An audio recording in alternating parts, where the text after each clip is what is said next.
আপনার এই আজগবি কাহিনী আর শোনার সময় নেই আমার, বুঝছেন? আমার অনেক কাজ আছে। হ্যাঁ, আমি তো বাজার করতে বেরিয়েছিলাম। আমি বাজার না করলে বাড়িতে রান্না হইব না, বুঝতে? তুমি এসব কি বলছো? আমাদের এত সুন্দর কাটানোর মুহূর্ত তোমার কাছে আজগবি হয়ে গেল? আমারও না ইদানিং ওকে সন্দেহ হচ্ছে। বলেন তো মনির কাকা, ওর আসল কাহিনীটা কি? আমিও জানতে চাই।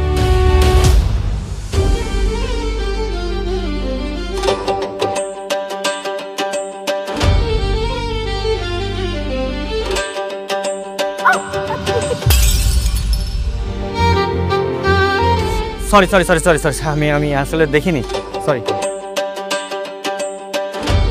এই সরি মানে কিসের সরি? হ্যাঁ, আপনি দেখছেন আমি এখান থেকে যাচ্ছিলাম, দিলাম তো ধাক্কা লেগে আমার মাছের চারটা ফেলে। এখন কি হবে? তাই নাকি? মেয়েটাকে তোর অনেক ভালো লেগেছে? হ্যাঁ মা, অনেক পছন্দ হয়েছে। সরি, আমি বিয়ে করতে পারবো না।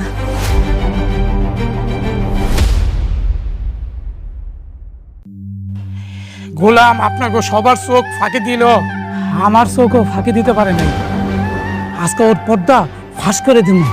বাবা, আমি আগেই সন্দেহ করেছিলাম এই গোলামের মধ্যে যে গোপন কোনো একটা রহস্য আছে যেটা আমরা কেউ জানি না। আমারও না ইদানিং ওকে সন্দেহ হচ্ছে। বলেন তো মনির কাকা, ওর আসল কাহিনীটা কি? আমিও জানতে চাই।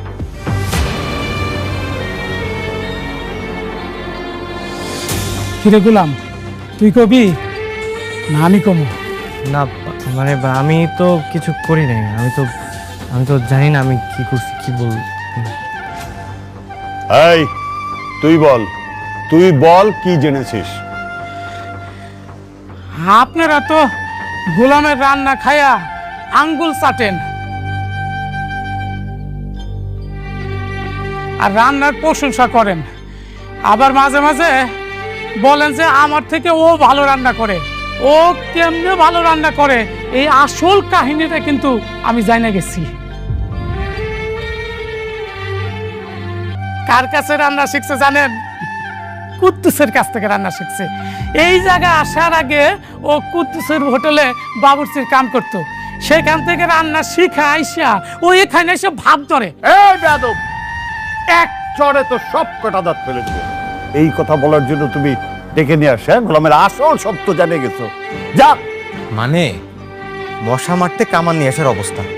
ওর চিল্লাপালা শুনে মনে হচ্ছে গোলাম বিরাট বড় একটা ডন যে তার আত্মপরিচয় গোপন করে এই বাড়িতে কাজের ছেলে সেজে আছে, যার সত্য এখন রিলিজ হবে। ফাজলেন হচ্ছে এখানে। সরি, আমার ভুল হয়ে গেছে, আমার মাফ করে দিন। নেক্সট টাইম আর এই ধরনের ফালতু খবর নিয়ে আমাদের সামনে আসবে না, গাধা কোথাকার। যাও এখান থেকে। ঠিক আছে ম্যাডাম। এই গোলাম যাও। গোলাম, রান্না শেষ হয়েছে? না গো, আর একটু বাকি আছে। নাগো আবার কি? তোমাকে বলেছি না যে আমাকে নাগো হবে এসব বলবা না। দেখো, যত তুমি তো আমার স্ত্রী, তাই না? আমি তো আর বাইরে সবার সামনে ডাকতেছি না, বাসায় মাঝে মাঝে ডাকলাম। আচ্ছা, একটু পর আমি শপিং এ যাব, রেডি থেকো। আচ্ছা ঠিক আছে, যাও।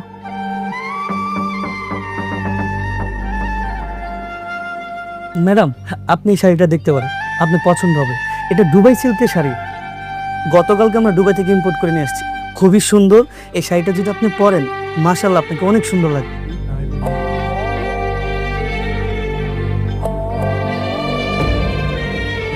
না না না, জীবনও দুবার শাড়ি বোন। হু আর ইউ? ম্যাডাম, এই লোকটাকে? আমি ওনার বাসার কাজের লোক। কি কাজের লোক? তুই একটা কাজের লোক হয়ে এত দামি শাড়ি হাত দিছস? তুই জানোস এই শাড়ির দাম কত? হ্যাঁ, জীবনে গেছস দুবাই? দুবাই শাড়ি চিনস? আমার মনে হইলো, আমার মন করতেছে এটা জীবনও দুবার শাড়ি হবো না, এটা বড় জোর গুলিস্তানের শাড়ি হইতে পারে। কাপড়টা দেখে তো হয়েছে কেমন কেরমেরা মনে হতেছে কাপড়। তোর তো সাহস কম না? ম্যাডাম, এসব ফকিন্নির বাচ্চাদেরকে কেন আপনি সাথে করে নিয়ে আসেন? হ্যাঁ, ওর জন্য তো আমার সবার মান সম্মান সব চলে যাচ্ছে। ও আমার দুবাই সিল্কের শাড়িকে বলতেছে কেরমেরা গুলিস্তানের শাড়ি। ম্যাডাম, এই লোক মিথ্যা কথা কইতেছে, দুবাই শাড়ি না, বুঝছেন? আর ডব মারতেছে, চলেন আমরা অন্য দোকান দেখি। কিসে? আমি ডব মারতেছি মানে? আমি ডব মারতেছি? ম্যাডাম, আপনি এখানে আরাম করে বসেন, আপনার জন্য জুসের ব্যবস্থা করতেছি। আর এই কাজের লোকের ব্যবস্থা করতেছি। এই চল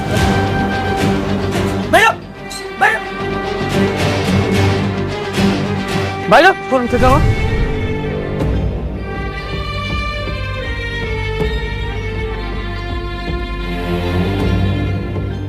ফকিন্নির বাচ্চা, তোর যেন আজকের পর থেকে এই শোরুমের সামনে না দেখি। তোদের মতন ফকিন্নিরে ভিতরে ঢুকতে দেওয়াই উচিত না। আপনাকে ধাক্কা দিয়ে ফেলে দিলেন কেন? ওরা ধাক্কা দিয়ে ফেলে দিছি, বেশ করছি। বেশ করেছি।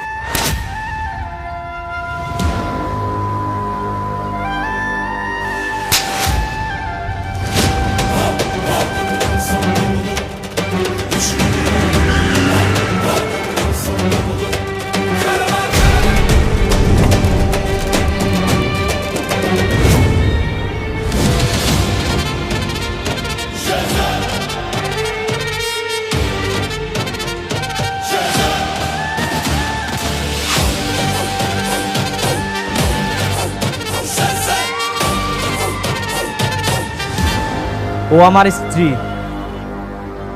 ওর গায়ে কেউ হাত তুললে একদম জানে মেরা দিমু।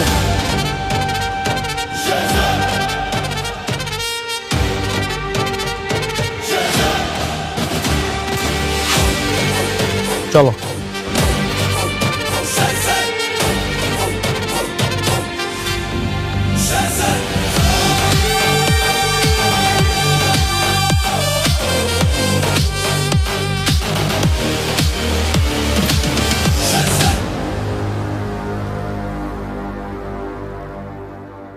হ্যালো।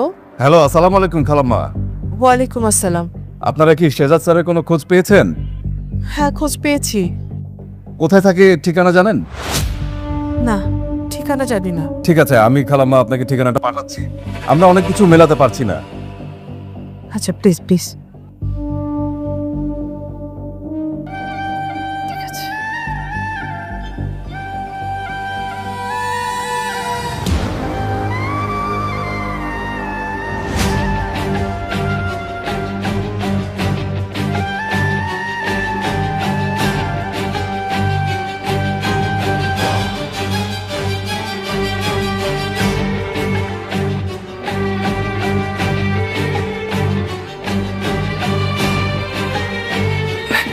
ম্যাডাম দুধটা খাই নিন। খাবো না আমি। হ্যাঁ ম্যাডাম, দুধ না খেলে তো পরে আপনার শরীর খারাপ করবো, দুর্বল হয়ে যাবেন। খেয়ে নিন ম্যাডাম, আমি যাই। গোলাম, দাঁড়াও, এখানে বসো। বসু। বসো। জি জি ম্যাডাম, বলেন। আজকে তোমাকে দেখে আমি হঠাৎ অবাক হয়ে গেলাম। তুমি একটা কাজের লোক হওয়া সত্ত্বেও তোমার কোনো সমস্যা হলে এত গাড়ি, বডিগার্ড সব ছুটে চলে আসে। আর আজকে তোমার যে ভাবমূর্তি ছিল, আমি তো ভয়ই পেয়ে গিয়েছিলাম। ওই যে সেই লোকটা, যে শেহাজাদ চৌধুরী নাকি কি, ওর যে লোকজন আছে ওরা ভাবছে যে আমি ওর মানে বস, আমি শেহাজাদ চৌধুরী। এই কারণে আমার বিপদ দেখে সবাই চলে আসছে। আসলে আমি তো ওই লোক না, ওরা ভুল বুঝছে। তারপরেও তুমি যাই বলো, আজকে আমি এক অন্য গোলামকে দেখেছি। ম্যানেজার আমার গায়ে হাত তোলার পর তুমি যেভাবে ছুটে এসেছিলে, মনে হচ্ছিল এটা তুমি না, অন্য কেউ। আপনি তো আমার স্ত্রী না, মানে ম্যাডাম, ম্যাডাম আসলে আপনি মানে আমি আর আপনি আমরা তো স্বামী স্ত্রী, তাই না? আপনি যদি মানেন না মানেন এটা আপনার ব্যাপার, কিন্তু আপনি আমার স্ত্রী। এখন আপনার গায়ে যদি কেউ হাত তোলে আমি তো আসলে এমনি দাঁড়ায় থাকতে পারি না, তাই না? আচ্ছা ম্যাডাম, আমি যাই, রান্না করে অনেক কাজ আছে তো, আমি কাজ করি, থাকেন।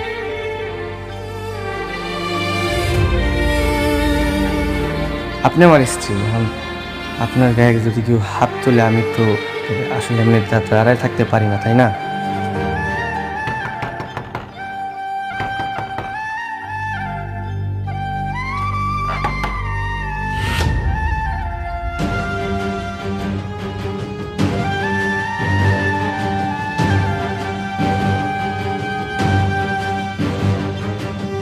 হায় হায়, সর্বনাশ, আর আমার বাড়ি বন্ধু চলে এসেছে। আপনারা এখানে আছেন কেন? হ্যাঁ, দাঁড়ান দাঁড়ান, ভিতরে ঢুকবেন, হ্যাঁ দাঁড়ান। বাবা, ও বাবা,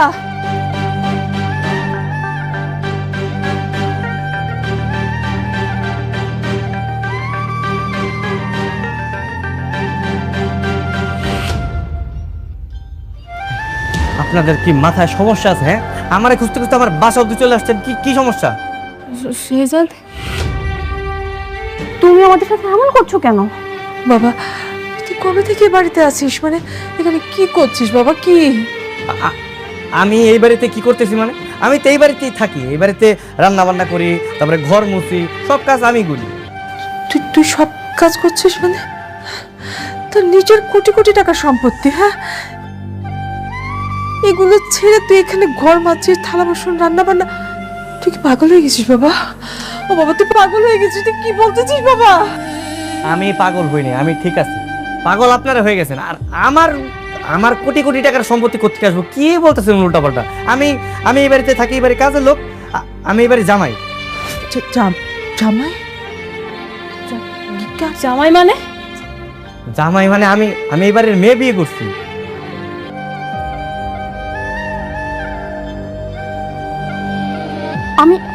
আমি এটা বিশ্বাস করি না। বিশ্বাস কর। আচ্ছা দাঁড়ান দাঁড়ান, এই যে আমি আর আমার বউ।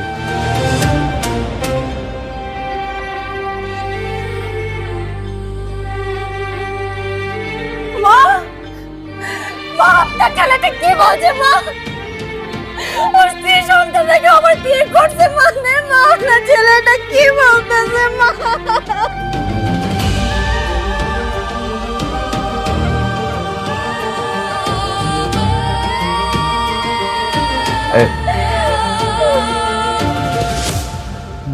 ভাইজান, আসলে হয়েছে কি, আমি চিনি না এনাদের কি কোথেকে যেন আসছে, কি উল্টাপাল্টা বলতেছে, আবল তাবল বুঝছেন। বলে ইনি নাকি আমার মা, ইনি নাকি আমার স্ত্রী, আর ওটা নাকি আমার সন্তান। আপনি একটু বলেন তো আমার পরিচয় কি? আপনার পরিচয়টা কি বলেন তো একটু? আমি এই বাড়ির বড় ছেলে, আর ও যাকে বিয়ে করেছে ও আমার ছোট বোন। এবার এবার বিশ্বাস হয়েছে তো আপনাকে? হ্যাঁ বিশ্বাস হয়েছে না? এবার আল্লাহর রাস্তা আমার একটু ছাড়েন, আপনারা যান। হ্যাঁ, এই উল্টাপাল্টা কথা বইলা মানে অপবাদ দিয়ে না আমার নামে। আমার সুন্দর একটা সংসার, আমার বউ শুনলে কিন্তু আবার ঝামেলা হয়ে যাবো। আপনারা যান। বাহ বাবা বাহ, আমাদেরকে পর করে দিয়ে তুই এখানে বিয়ে করে নিজেকে লুকায় রাখছিস। স্ত্রী, কোটি কোটি টাকার সম্পত্তি, সব কিছুর যে এই বাড়ি, এই ঘর তোর কাছে এত আপন হয়ে গেল বাবা। আমার তো ভালো লাগতেছে। এই আপনার একটা কাজ করেন, যান ওই কাগজ কলম নিয়ে আসেন, আমি সব কোটি কোটির যত সম্পত্তি আছে আমার সব আপনাকে আমি লিখে দিতেছি। আমার এগুলো কিচ্ছু চাই না। কিন্তু তারপর এরকম উল্টাপাল্টা কথা বললেন আপনার আপনার প্লিজ দয়া করে যান, যান, আমার সংসারটা ভাঙেন না, যান। বোমা চলো, আমাদের শেহজাদ আর আমাদের নাই। দিনের পর দিন বাবা তোর জন্য অপেক্ষা করেছি। আজকে তুই চিনতে পারছিস না আমাদেরকে? কত কষ্ট করে এই ঠিকানাটা খুঁজে বের করেছিস তোকে বাবা বলে। আজকে তুই চিনতে পারছিস না আমাদেরকে?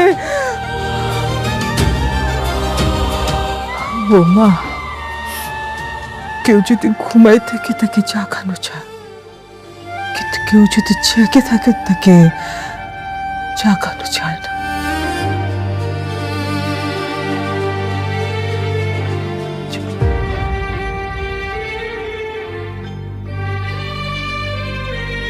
বাবা, তুমি আমার বাবা। বাবা, আমি তোমাকে ছাড়া যাব না, তুমিও আমার সাথে আসো। এই সরো, আমি আমি তোমার বাবা না, সরো। তোমার বাবা অন্য কেউ, তুমি আমার বাবা ডাকতেছো কেন? হ্যাঁ, আপনারা জানতো, যান, ডিস্টার্ব করেন না।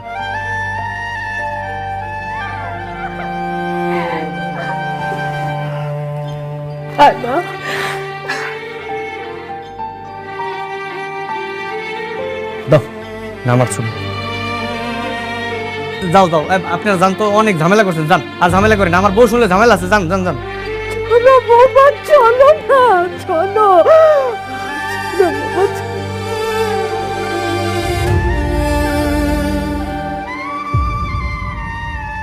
ঠিক আছে আসে বুঝি না ভাই, আমি কিন্তু এগুলো চিনি না। ঠিক আছে, যা তোর কাজ কর। এই গোলামের নামে কোটি কোটি টাকা, আর এরা গোলামের আসল পরিবার। এর রহস্য আমাকে বের করতেই হবে। মনির, জি ছোট মালিক, গোলামের আসল পরিচয় কি? ওর বাবা মাকে, কোথায় থাকে ও? আমি তো এত কিছু জানি না মালিক। জানো না মানে? তুমি না ওকে বাসায় নিয়ে আসছো? তুমি তো বলেছিল তোমার ভাতিজা হয়। ও হ্যাঁ, ও আমারে কাকা কাকা কয়ে ডাকে, আমি ওর লেগে ভাতিজা কয়ে ডাকি। এমনি তো রক্তের কোনো সম্পর্ক নাই তো। তার মানে ওর আসল পরিচয় ওর বাবা মা তুমি সত্যি জানো? না, ও তো জানে না। ও ওর বাপ মার নাম কইতে পারে না। মানে? মানে হইতেছে কি, ওই যে 3-4 মাস আগে অজ্ঞান অবস্থায় ওরা নদীর ধারে পাই। তারপর আমরা বস্তিতে কয়েকজন মিলে ওরা হাসপাতালে ভর্তি করেছি। এরপর থেকে ও বস্তিতেই থাকে। শুরুতে ও কারিমের হোটেলে কাজ করতো। তারপরে একদিন আপনার আব্বা আমারে কইলো যে এই বাড়িতে একটা কাজের ছেলে দরকার, আমি ওরে এইখানে নিয়ে আসছি। এইটুকুই, এর চেয়ে বেশি কিছু আমি জানি না। খেলাটা তাহলে এখানেই। এই গোলামি তাহলে কর্মা গ্রুপ অফ কোম্পানির আসল মালিক শেহজাদ খান, যে তার স্মৃতিশক্তি হারিয়ে এই বাড়ির কাজের লোক। এইবার খেলাটা আমি খেলব। মালিক, কোনো সমস্যা? না, তুমি যাও। আচ্ছা ঠিক আছে মালিক।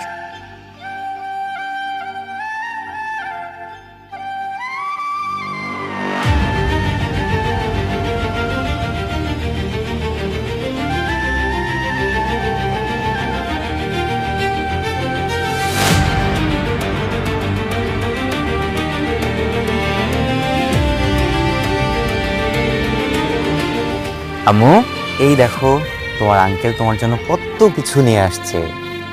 দেখো, এই যে তোমার ফেভারিট ডল, এই দেখো তোমার ফেভারিট চকলেট। পছন্দ হয়েছে? তুমি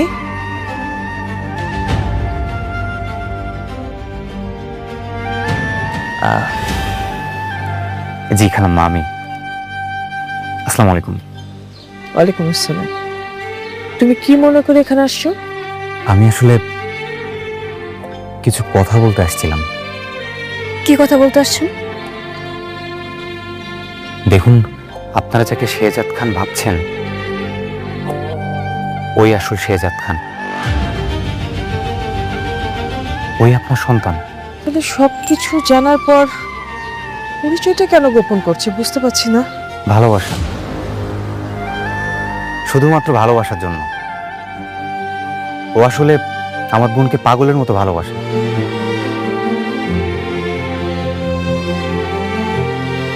কোনোভাবে আমার বোনকে বুঝতে দিতে চায় না যে ওর আগে একটা বউ ছিল, বাচ্চা ছিল। আর এই কারণে ও আগে সব স্মৃতি, সব পরিচয় অস্বীকার করছে। আর আমরা বোকার মতো ওকে আমার বোনের সাথে বিয়ে দিয়ে ওকে ঘর জামাই করে ঘরে রেখে দিয়েছি।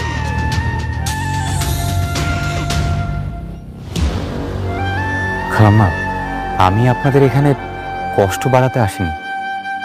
আমি আসছি এই বাচ্চাটার জন্য। আমি গতকাল ওকে দেখার পর থেকে না আমার বুকটা ভেঙে যাচ্ছে। আমি রাতে ঘুমাতে পারিনি। এরকম একটা মাসুম বাচ্চা, এরকম একটা দুধের শিশুর সাথে একটা মানুষ কিভাবে এমন করতে পারে, তাও শুধুমাত্র ভালোবাসার জন্য। শুধুমাত্র ভালোবাসার জন্য। আসলে আমার বোনকে ও বড্ড বেশি ভালোবাসে তো। আমি আজকে জানতে পারলাম ওর আসল পরিচয়টা। এরপর আমি কি করব, কাকে বলবো, আমার কি করা উচিত, আমি কিচ্ছু বুঝতে পারছি না।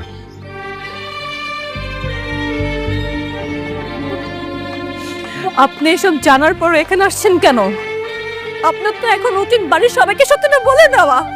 তারপর শেহজাদের তো অনেক টাকা, কোটি কোটি টাকা।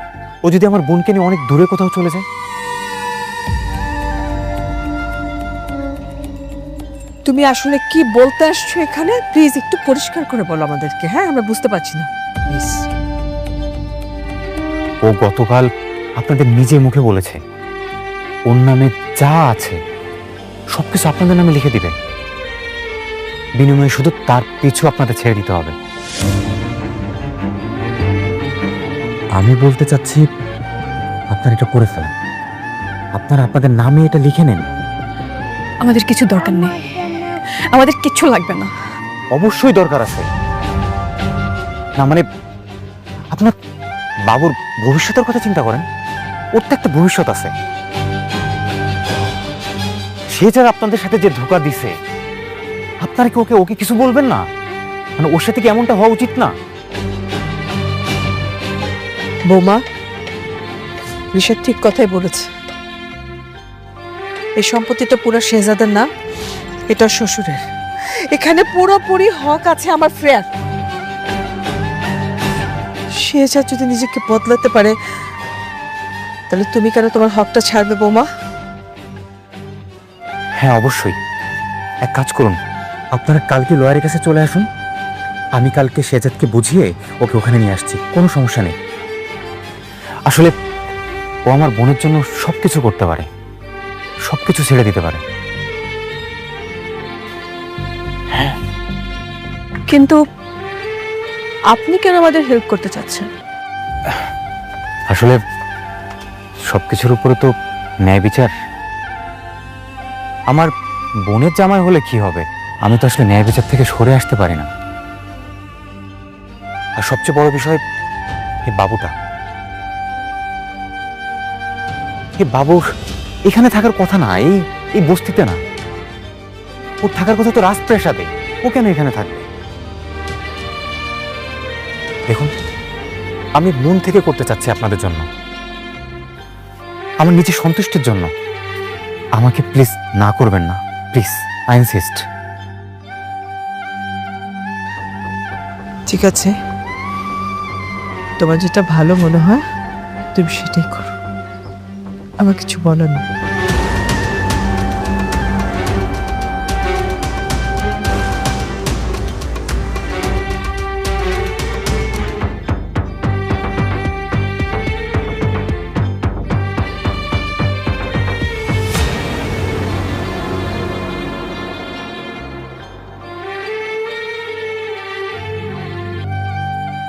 সিগনেচার হয়ে গেলে কার্মা গ্রুপের 25% শেয়ার সহ সমস্ত সম্পত্তি ফাতেমা বেগমের নামে চলে যাবে। এইটা আর ফেরানো যাবে না। কোনো সমস্যা নেই, নেক আপনি আমার একটা কাগজ দেন, আমি সাইন করে দিতেছি। কি কি লাগবে সব নিয়ে নিক, আমার একটু শান্তিতে সংসার করতে দিলি। তুই কার সাথে শান্তিতে সংসার করবি? আমার বউয়ের সাথে সংসার করবো, ঋতুর সাথে। আমি ওরে ছাড়া থাকতে পারবো না। আমার আপনারা ছাইরা দেন। তোর কি মেয়েটার জন্য একটুকু খারাপ লাগতেছে না? একটু মায়া লাগতেছে না? এই যে বাচ্চাটা, তোর বাচ্চাটা, তার জন্য তোর খারাপ লাগতেছে না?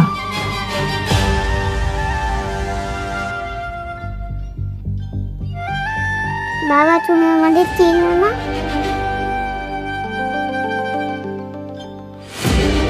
মামুনি, আমি তোমার বাবা না, বুঝতে পারছো? সত্যি বলতেছি, তোমার বাবা আমি না, অন্য কেউ। রিশাদ ভাই শোনেন না, আমি ওনাদের সবকিছু সাইন করে দিতেছি, ঠিক আছে? ওনারা আমার পিছনে পড়ে থাকবো না তো? আরে না না না, তোমার পিছনে কেউ আসবে না। আচ্ছা ঠিক আছে। আমার মানে আপনি শুনেন, আপনি রাগ করেন না, বুঝছেন? কষ্ট পায়েন না। আসলে দেখেন, মানে আমি যাদেরকে চিনি না, একর জন্য তো আমার মন টানতেছে না, বুঝতেছেন না? আপনি যারা খুঁজতেছেন সে হয়তো বা অন্য কেউ, মানে বাইরে কোথাও আছে, আপনি ওনারে খুঁজেন, আমারে ছেড়ে দেন। নিজের মাকে বলছেন ছেড়ে দেন, নিজের মাকে মনে করে বলছেন। প্রেম মানুষকে কতটা অন্ধ করে দিতে পারে। ঠিক আছে, ছেড়ে দিলাম, যা। আজকে থেকে তোর জন্য এক ফোঁটা চোখের পানি আমি ফেলবো না।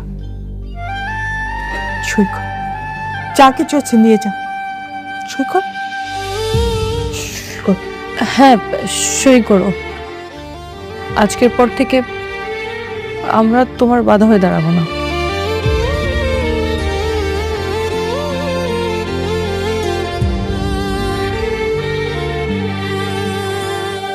যে মানুষ নিজের মেয়ের চোখের দিকে তাকিয়েও বলতে পারে আমি তাকে চিনি না, সে কখনো ফিরে আসার যোগ্য না।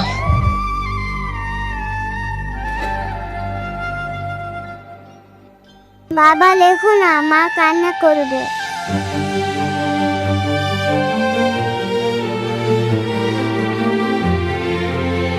আরে সই করে ফেলো, বাচ্চাদের কথায় কান দিও না, সই করো।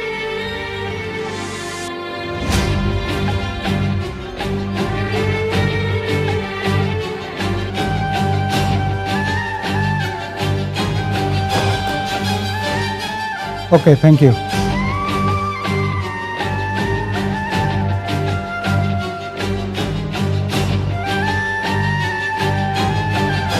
ঝামেলা শেষ, আমি সাইন করে দিছি, আপনারা থাকেন, আমি যাই।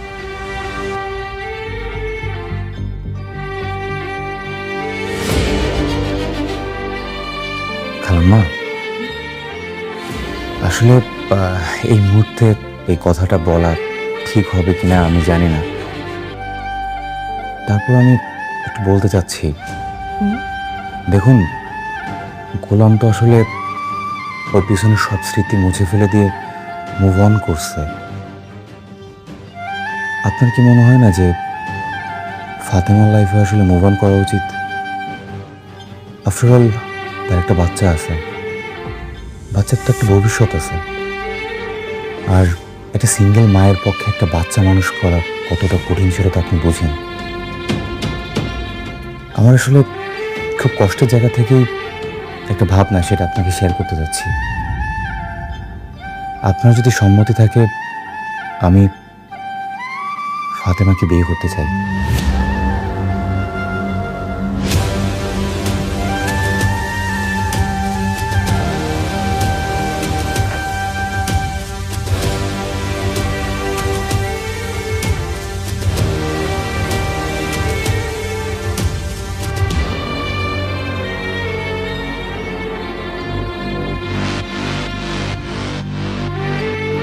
উনি এখানে কি করছেন?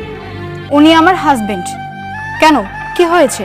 আমরা অথেন্টিক সোর্স থেকে জেনেছি যে ওনার ব্যাংক অ্যাকাউন্টে 2000 কোটি টাকার অবৈধ লেনদেন হয়েছে।